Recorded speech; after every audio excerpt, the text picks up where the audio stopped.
Welcome back to Apex Sci-Fi. In the vast emptiness of space, most people think of a planet as a solid ball of rock.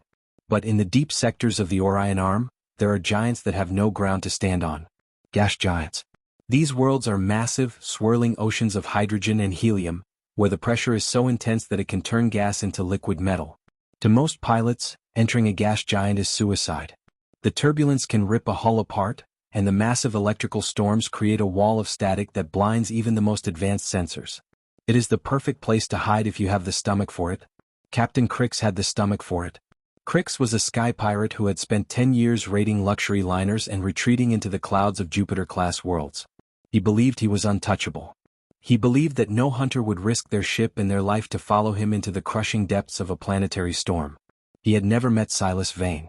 Vane was hired by the Interstellar Trade Guild to bring Crix in. The pirate had just hijacked a medical freighter, taking its entire supply of life-saving isotopes. Vane didn't care about the politics of the guild, but he did care about the isotopes. Those medicines were destined for an orphanage colony on the edge of the rim. Crix wasn't just a thief, he was a vulture. Vane tracked Crix to the gas giant Ethelgard. The planet was a nightmare of orange clouds and perpetual lightning. Vane didn't fly into the storm with his engines roaring. That was the mistake Crix expected. Instead, Vane engaged the Vesper's stealth glide protocol.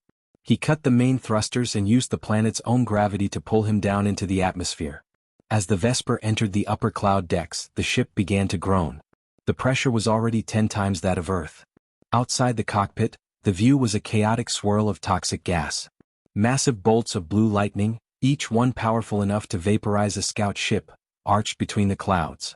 Vane sat in the pilot's seat, his obsidian mask reflecting the strobing light of the storm. He wasn't using his radar. In this environment, radar was useless.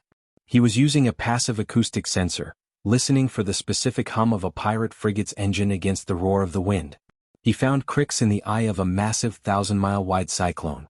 The pirate ship was anchored to a floating aerostat station, hidden in the calm center of the storm.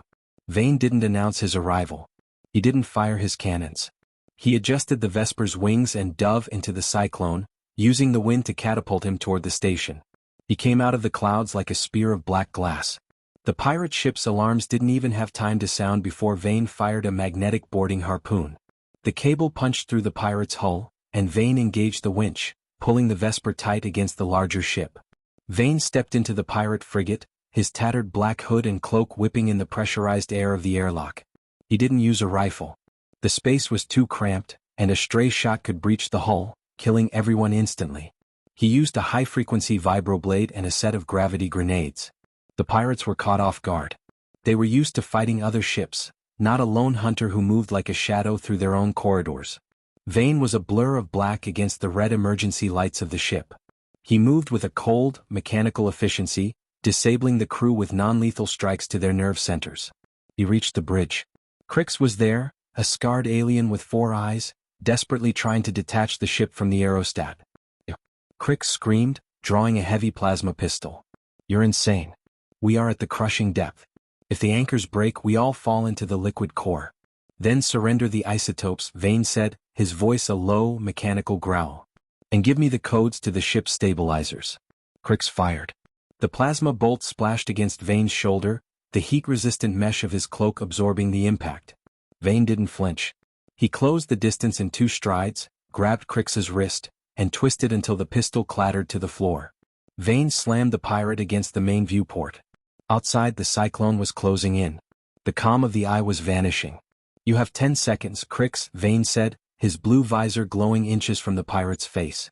"Give me the codes or I detach the harpoon and let you see what the bottom of this planet looks like."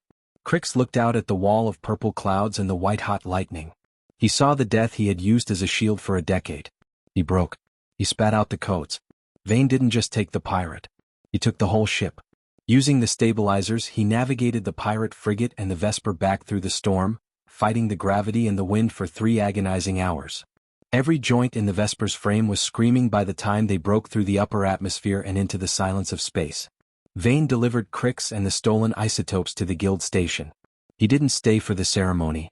He didn't even wait for the payment to be processed into his account. He just wanted to get the smell of ozone out of his suit. As he flew away from Ethelgard, the gas giant looked peaceful from the distance. a beautiful marble of orange and gold. But Vane knew the truth. It was a place of monsters and pressure. And he was the only one who could go into the clouds and come back with his soul intact. In the legends of the Skylanes, they say that Silas Vane is a man who can fly through a sun and not get burned. They say he is a hunter who doesn't care about the weather. But Vane knows the truth. He is just a man who knows that no matter how deep you hide in the clouds, the wind eventually brings the truth to the surface. This has been Apex Sci-Fi. The higher you climb, the harder you fall unless you're Silas Vane. If you enjoyed this high-pressure hunt, hit that like button. Comment below, what is the most terrifying planet in our solar system to you? Subscribe for the final hunt in this saga, Vane's Reckoning. The Vesper is back in the void. The hunt continues.